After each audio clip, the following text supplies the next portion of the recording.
Qərbi Azərbaycana qayıdış ideyası mütləq gerçəkləşəcək. Bu fikirləri Qərbi Azərbaycan televiziyasına müsahibəsində millət vəkili Tənzilər Rüstəmxanlı səsləndirdi. Biz o torpaqlara doğrudan qayıdacağıq. Orada yaşamaq hüququmuz mütləq ölkəmizin başçısı, ali baş komandanımız İlham Əliyevin apardığı bu siyasətin nəticəsində biz orada yaşamaq hüququmuzu bərpa edəcəyik. Millət vəkili Qərbi Azərbaycanlıların doğma torpaqlarına qayıdışının yaxın zamanda reallaşacağına inandığını bildirdi.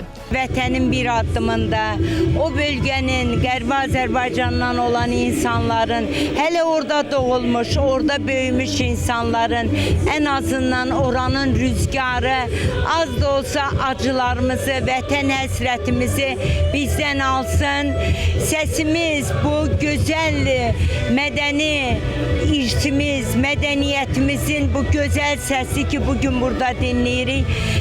Rüzgar aparsın oralara, oranın rüzgarı bizə dəysin, az da olsa acımızı yüngülləşdirsin.